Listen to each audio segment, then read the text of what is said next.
Yes, friends, I hope you guys are well. It's Monday evening around 10:30 p.m. We have a stormy, windy weather here in the UK. It feels like a winter, autumn sort of day, even though we're in summer. It's crazy. It's the great British weather. Anything's possible. And yeah, life is good. It's good to be addiction free. It's good to be healthy. And yeah, as you guys may know, I've given up smoking cigarettes. Today, I thought I'll come out, do a bit of Uber. The roads are quiet, and also the work is quiet as well, but it's good. This is how I sort of chill out at times, where I can listen to a podcast and do a bit of work. Today's been a good day. I skipped the gym today because I've been doing calisthenics outside, in a group with friends, doing pull-ups and all sorts of body weighted exercise, which is good. And then today we went on a search party, friends. A search party for our cat Fluffy, which has been missing for the last week. So me and my kids, we got ready because they missed the cat very much. My 6-year-old and 9-year-old sons, and I got them to ride their bikes whilst I was jogging along with them to look for this cat of ours called Fluffy. Around the proximity of the house, we went through the paths, woodlands and all sorts of areas around the house to find Fluffy, and every time we get to certain areas we'll call the name Fluffy, Fluffy, but the cat was nowhere to be seen.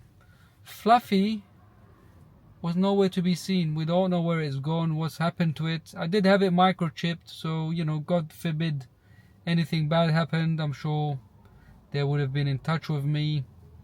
And cats are mysterious. Sometimes they meet a woman and they take off.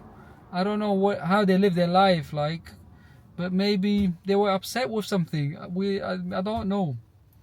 But I wanted to show my kids that this is the way to go about it. We'll do a little search, and tomorrow we'll organize another search party where we go out and look for Fluffy again in a different area around the house.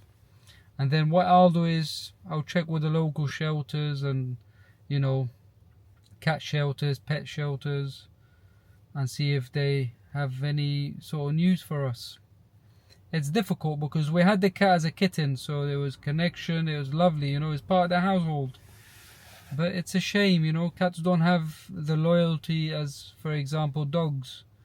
So that's the sad part when you have a pet as a cat as a pet, because there's no loyalty. Whoever feeds it, takes care of it, it will go there eventually. But such is life, friends. It's good to be alive. It's good to look after your health, to be addiction free.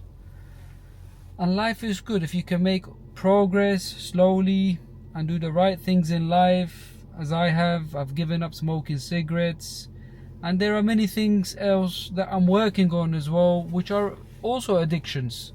And just to say a few, sugar. I'm trying to cut out sugar in my coffee and my teas. And I already don't eat too much processed food, but I will try to limit it so that I can work on that aspect of my life as well. There's no point to just give one thing up and then consume a lot of other things that are not good for you. So this body here, you got to look after, because it will take you through life.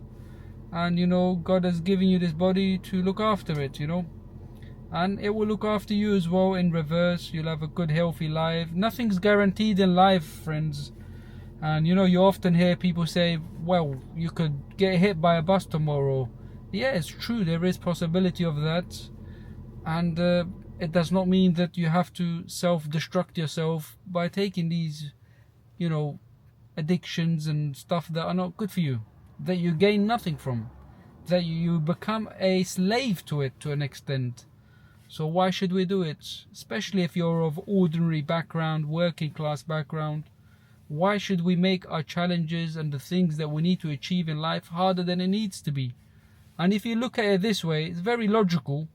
You can use this same mindset to give up any addiction, for that matter, whether you're drinking alcohol, whether it's cigarettes. And I've made it my mission, because when I tried to give up smoking this last time, I found it very difficult. I was stressed out.